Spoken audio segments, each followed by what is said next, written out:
Hello dear students, this is Dr. Isha Gavdi from Physics Vision. So the mechanics second part we are going to start from question number 26 to 50. चलिए, so first question number 26. कौन सी का part कर रहे हैं हम? Mechanics कर रहे हैं, okay?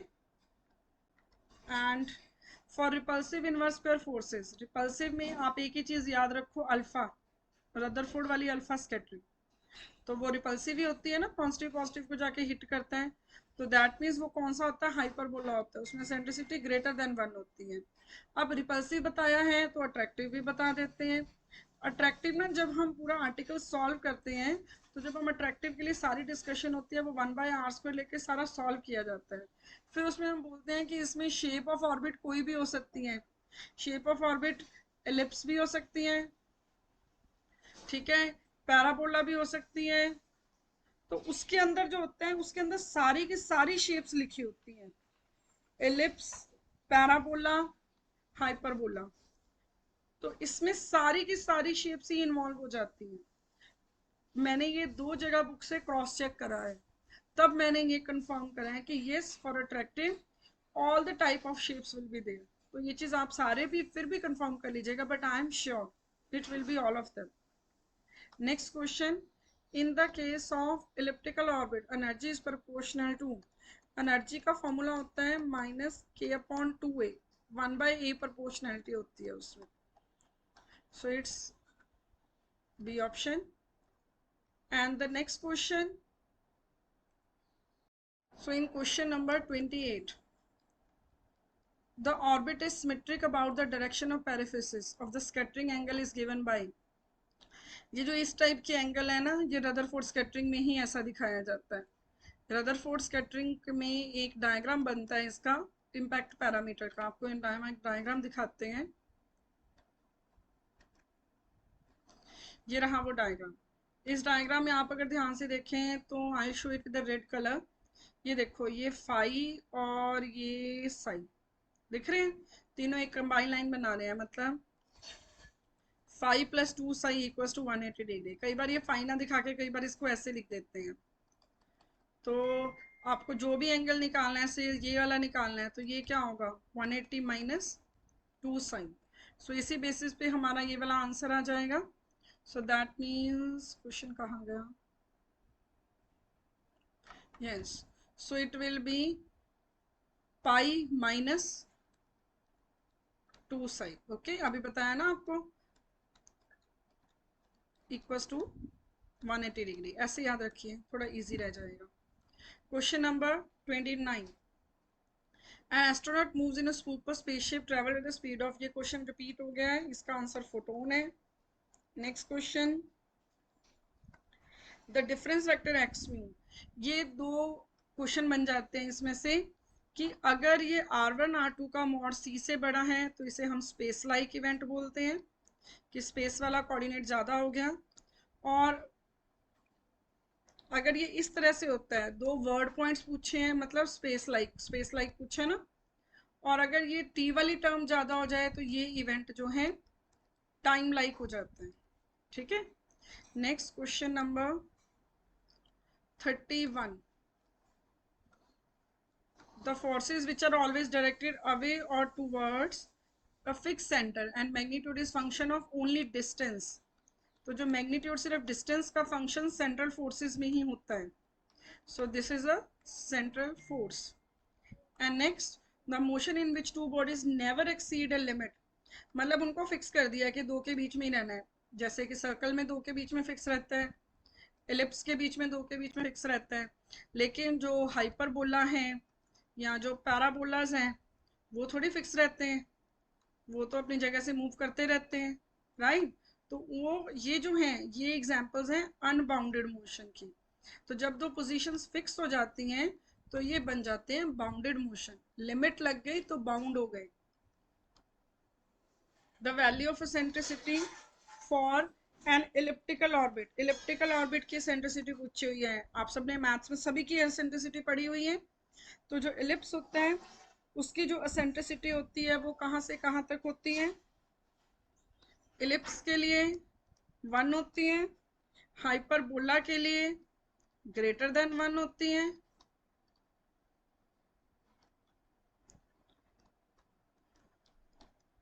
0 होती है सर्कल के लिए, एंड देन ये सॉरी एलिप्स के लिए तो 0 और 1 के बीच में लाई करती है। और ये जो इक्वल टू 1 होती है ये किसके लिए होती हैं? ये पैराबोला के लिए होती है। And then afterwards, according to special theory of relativity a particle can not travel with the speed of light. क्यों नहीं कर सकता? क्योंकि अगर ऐसा करने लग जाएगा तो उसका मास क्या बन जाएगा? 1 - 1 मास इन्फिनिटी बन गया। सो मास विल बी इन्फिनिटी, क्योंकि v और c इक्वल हो जाएंगे तो 1 - 1 0 हो जाएगा। Anything upon 0 is infinity. Next question, ये एग्जाम का क्वेश्चन है 35th। A body of mass m naught is placed in a rocket. The rocket is moving with the velocity 0.6 c. Then the mass of the rocket, observe, m is equals to m naught over 1 minus 0.6 का square 36। Solve करेंगे तो नीचे बन जाएगा 0.8। 0.8 हटाया तो ये बन गया, ऊपर आ गया 10, तो 5/4। So it is 5/4 m naught। Lorentz transformation में क्या था? लॉरेंस ट्रांसफॉर्मेशन ने स्पेस और टाइम को एक दूसरे के साथ रिलेट करा था। उसने एक स्पेस बताया था जिसको बोला जाता है कि ये सारा मिन्कॉस्की स्पेस की स्टडी है। मिन्कॉस्की स्पेस एक वो स्पेस है जिसमें पोजीशन और टाइम को इक्वल फुटिंग पे रखा जाता है। इसको 4 डायमेंशनल स्पेस बोल दिया जाता है। पहले 3 डायमेंशन पोजीशन होते हैं और चौथा टाइम की टर्म में आ जाता है। Next after this question number 37। The rest mass of an electron is this much, mass equivalent two is, ये तो स्टैंडर्ड आंसर है, 0.511 MeV। ये रेस्ट मास एनर्जी इलेक्ट्रॉन की है। रेस्ट मास एनर्जी प्रोटॉन की कितनी होती है? जो कि सिंपली हमारा क्या होता है, energy equivalent to 1 AMU which is 931 MeV। Next question, out of the following which one is invariant under Galilean transformation. Galilean transformation में कौन सी क्वांटिटी, गैलीलियन में सबसे इंपॉर्टेंट बात यह है कि गैलीलियन में एक्सेलेरेशन जो है वो इनवेरिएंट होती है। एक्सेलेरेशन इनवेरिएंट होती है, तो अगर एक्सेलेरेशन इनवेरिएंट है तो फोर्स इनवेरिएंट होगा। Force will be invariant. Next question after this, the momentum of an electron which has same kinetic energy as its rest mass energy. ये भी एग्जाम का क्वेश्चन है, तो उसकी कितनी होगी? फॉर्मूला लगाते हैं इस पे and then will come to know the answer. So it will be E is equals to T plus m naught c square. So हम बोल रहे हैं कि उसकी जो काइनेटिक एनर्जी है वो रेस्ट मास एनर्जी जितनी है, मतलब T भी m naught c स्क्वायर है, तो ये बन गया 2m naught c square. Energy का फॉर्मूला, वैसे एनर्जी किसकी इक्वल होती है? p square c square plus m naught square c4। ठीक है, तो इस रिलेशनशिप में एनर्जी E स्क्वायर होता है ना इसके इक्वल, तो मतलब इसका स्क्वायर, तो that means 4m naught square c4 equals to p square c square plus m naught square c4। जरा सा कंसेप्ट दिमाग में आएगा तो ये सॉल्व हो जाएगा। 3m naught square c4 p square c square. आपसे किसके बारे में पूछा गया है? हमसे मोमेंटम पूछा गया है। √3m naught c। Next question after this, ये क्वेश्चन भी पेपर में आया हुआ है, इसका तो सबको आंसर भी याद हो गया होगा कि लॉरेंस ट्रांसफॉर्मेशन में ये इलेक्ट्रोमैग्नेटिक वेव के लिए होता है, EM वेव के लिए होता है ये। Next question number 41, electron gain energy so that it mass becomes 2m naught। ये क्वेश्चन रिपीट हो गया है, इसे आप सॉल्व कर लीजिएगा, इजिली सॉल्व हो जाएगा। इसका जो आंसर है इट विल बी 51, √3/2c आएगा। बहुत सिंपल क्वेश्चन है। The conservation of angular momentum is central force field leads to angular momentum की कंजर्वेशन सेकेंड लॉ है. फर्स्ट लॉ ऑर्बिट्स की थी, थर्ड लॉ टाइम की थी, second law area. For a particle moving in a central force field, ये तो lecture cadre में भी अभी आया है कि जब भी कोई पार्टिकल सेंट्रल फोर्स फील्ड में मूव करता है तो उसकी मोशन प्लेन में कन्फाइंड होती है. ठीक है. And next after this question number 44. Which of the following quantities have same SI unit as that of modulus of elasticity?